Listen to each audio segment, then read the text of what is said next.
Donc vous cachez ma femme depuis 6 ans. Pourquoi elle est venue voter aujourd'hui? Alors qu'elle est morte depuis 6 ans. Vous voyez, ils ont fait voter même les morts. Donc ils ne pourront pas produire la liste d'émargement de ces bureaux de vote là, parce que tous les morts sont dessus.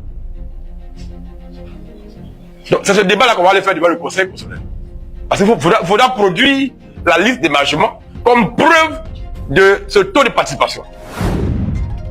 Des véhicules banalisés pour transporter les urnes, des PV remplis au tableau avant d'être modifiés, et même des étrangers pris en flagrant délit de vote. Ce n'est pas un film, c'est le récit choc des dernières élections à Tiasalé. Pourquoi les fraudeurs sont-ils relaxés par le procureur? Le député de Tiasalé lance une offensive pénale sans précédent. Ils ont semé le deuil dans la ville, dénonce-t-il. 127 procès-verbaux qui prouvent la victoire d'un camp contre la fraude organisée. Assalé Tiemoko apporte sa part de vérité. Suivons ensemble.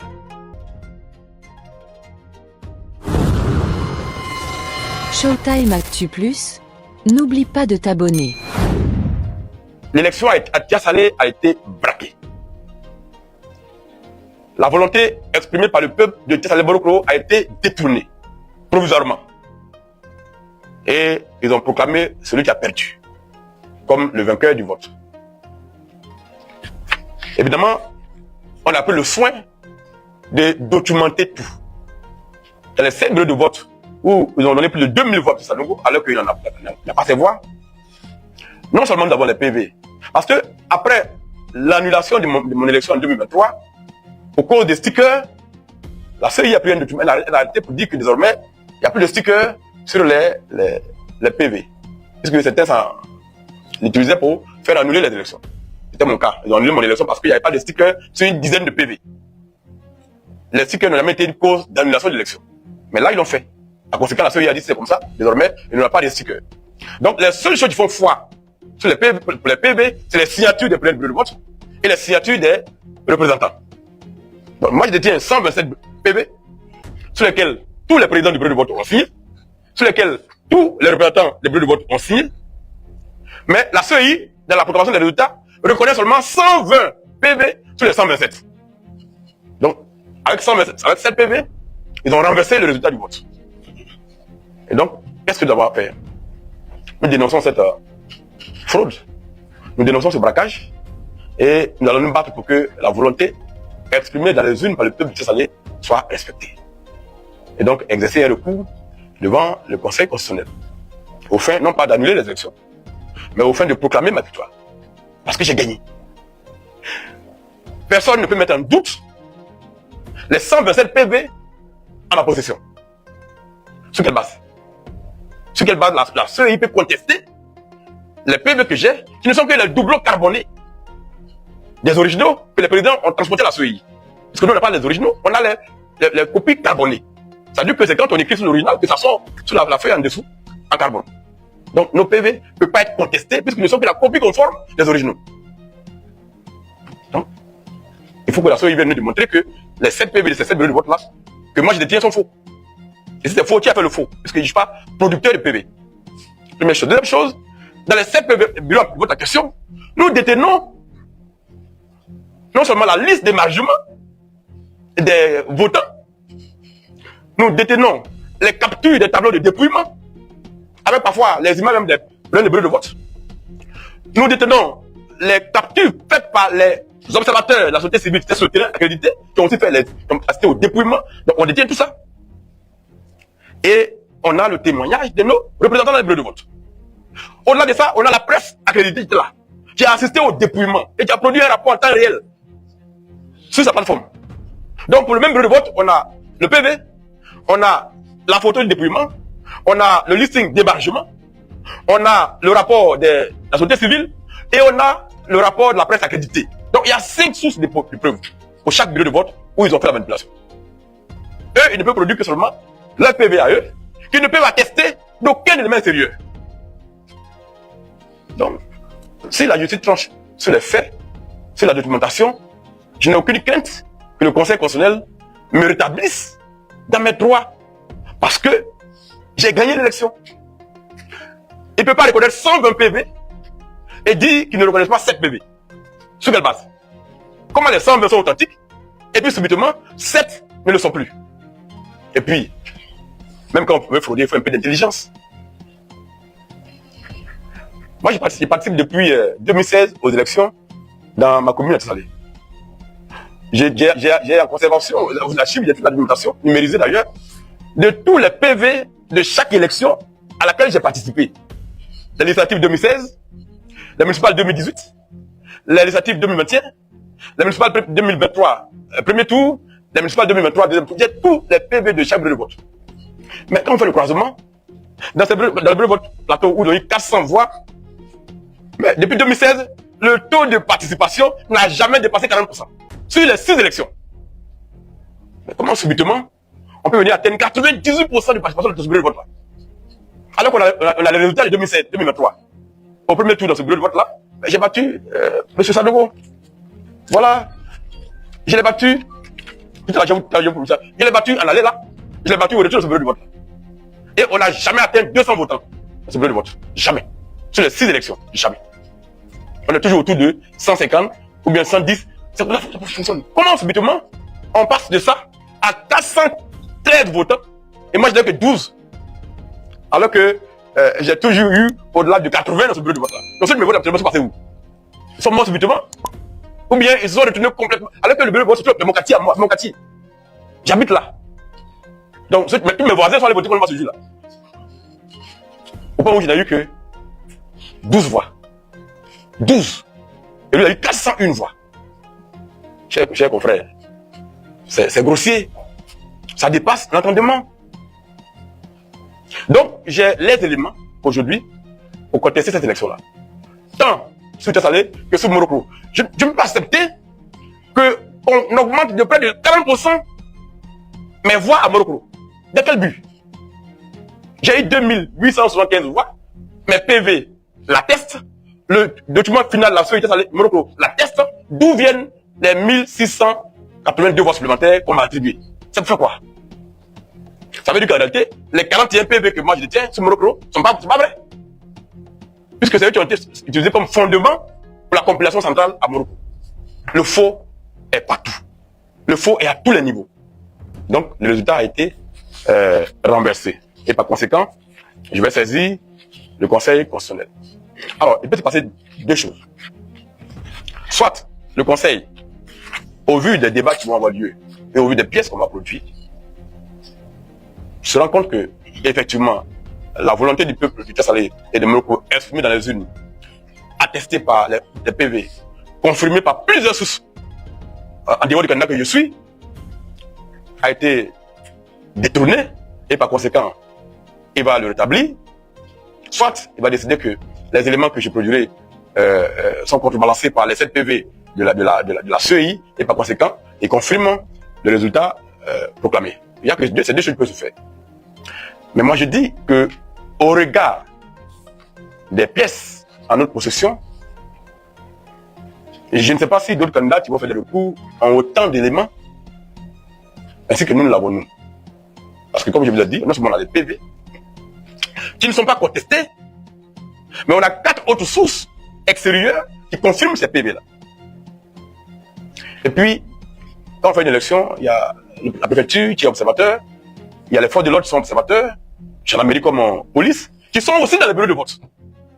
Et qui, eux, produisent, parce que moi, de façon instantanée, les résultats de leur hiérarchie. Et donc, connaissent la vérité des urnes. Par conséquent, nos autorités, au sommet de l'État, savent qui a gagné les élections de Salé. Ils le savent. Je ne suis pas sûr que ce sont les autorités au sommet de l'État qui ont encouragé la CEI locale à s'abandonner dans une telle fraude. Parce qu'elle est grossière. Elle n'est même pas fine, elle est grossière. Mais cela a été possible parce que l'individu qui est le président de la CEI est contre qui a porté plainte. Parce qu'il a fait du faux.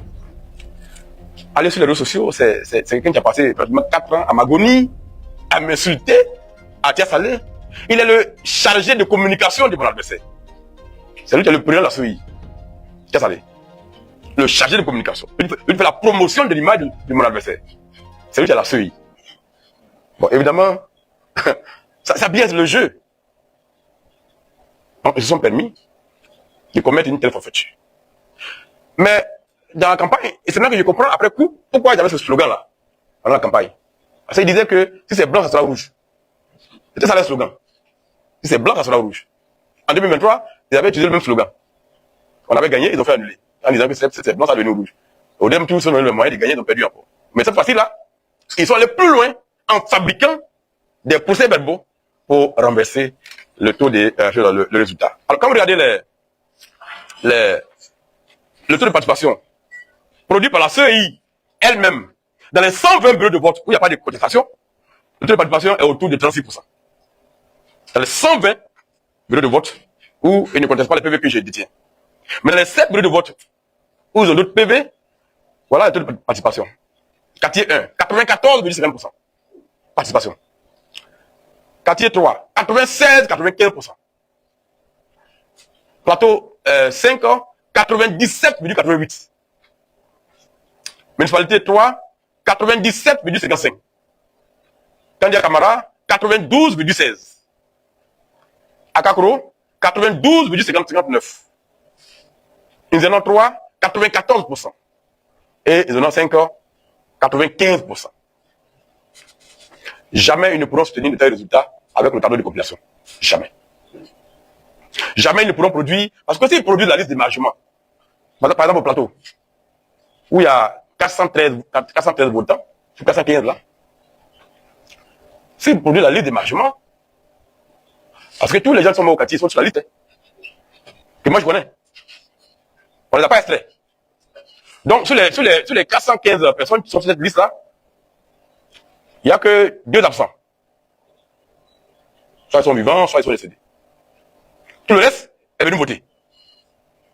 Donc, s'ils produisent cette liste, ils vont aller les produits, cette liste d'hébergement, parce que déjà, on a découvert que au quartier, il y a l'épouse d'un observateur de la société civile qui est décédée, et alors qu'il était là pour observer l'élection, qu'elle a pris la liste d'émargement pour faire son rapport, il a vu que sa femme avait voté.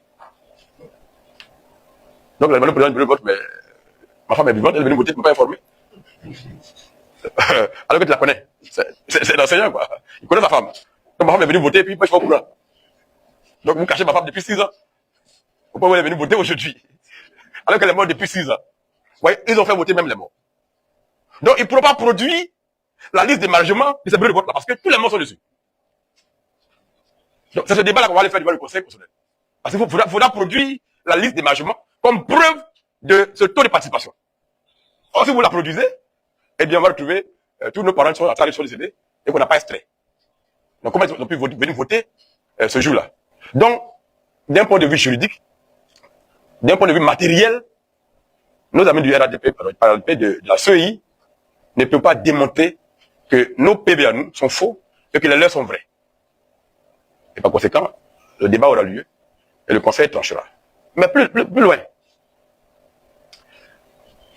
les présidents des bureaux de vote qui ont rempli les PV que nous détenons dans ces bureaux de vote, sur lesquels se trouve un résultat que eux-mêmes ont approuvé par leur signature, et qui par derrière sont venus à la CEI proclamer d'autres résultats contraires à ce qu'eux-mêmes ont rempli sur les fiches, nous pensons que, soit, par peur, ils n'ont pas voulu contester, parce que le celui du plateau, on a vu sa réaction, quand on lui a donné le PV de lire, et qu'il a vu qu'il y avait un votant, il a tiqué, il était totalement étonné, mais il a osé lire ça. Parce qu'il sait que c'est pas ce qu'il fallait qu'il a fait ça. Donc, ils ne pourront pas produire le contraire. Donc, nous pensons que nos dossiers seront solides, et que les sources d'informations qui permettent d'accréditer la thèse que nous avons gagnée sont surabondantes, documentées, et ne peuvent pas être contestées. Parce que si, d'ailleurs, un bureau de vote, le président de la CEI est en train de remplir le PV, et qu'on fait la photo du tableau qui est derrière lui, avec les résultats, vous ne pouvez pas contester ça, puisqu'ils sont là. Ça se passe à l'instant où la photo est prise. Comment, devant un tel tableau, vous pouvez nous démontrer que non, le résultat c'est 401 et non 85. Vous allez nous le démontrer. Et donc, voilà, chers amis, sans rentrer dans tous les autres détails, parce que l'avocat est en train de travailler avec son équipe dessus. Voilà ce que je peux vous mettre à disposition, pour le moment comme information. Pour que chacun se rende compte que la demande de réforme profonde de notre système électoral en Côte d'Ivoire, La confiance du peuple dans ce jeu électoral s'est totalement effondrée. Moi, j'ai travaillé, puisque j'avais une candidate sur Makori. Depuis Salé, j'ai travaillé sur Makori. Et même, je travaillais pour moi à Salé. Mais ce qui s'est passé à Makori, ça dépasse l'entendement. On a sorti des internats, tous les jeunes là, qui sont dans le site des concours, qui sont en attente d'affectation. On les a envoyés à Makori. Certains ont voté 3 fois. Et il y a beaucoup de gens qui confient à moi pour dire, d'après, ils veulent soulager leur conscience. Parce qu'ils sont allés voter 3 fois. Avec des cartes d'électeurs différentes. En complicité avec les preneurs de bureau de vote. Ils détiennent les tablettes. Mais dans un tel système, il n'y a plus d'élection. Si tu as pris 400 personnes pour aller voter 3 fois, tu as renversé le vote. Il y avait des cartes qui ne leur appartiennent pas. Et aujourd'hui, on a des milliers de cartes d'électeurs qui sont entre les mains. C'est même un commerce. Il y en a qui arrivent et qui proposent ça aux candidats. Moi, j'ai 2000 cartes d'électeurs, donne-moi 10 millions, je te donne ça. Bon, tu as ça maintenant, tu vas chercher des électeurs à travers le pays. Mais cette fraude-là n'est pas possible sans l'implication des agents dans le bureau de vote. Parce que, curieusement, sans qu'aucune loi ne la sous-tende, on a décidé que, pour ces élections-là, les listings de contrôle dans le bureau de vote ne poseraient pas de faute. Mais vraiment, on est dans un pays qui... C'est incroyable. On dit le seul élément qui permet d'identifier un électeur, c'est son nom, date de naissance et la photo. Et puis bon, on dit, bon, vous les scrutateurs des candidats, prenez la liste pour aller faire le beau contrôle, mais il n'y a pas de photo dessus. De sorte que, quand un électeur arrive, et qu'il y a un cas d'électeur, vous, le scrutateur, vous n'avez aucun moyen de savoir si c'est celui qui a son nom sur la liste.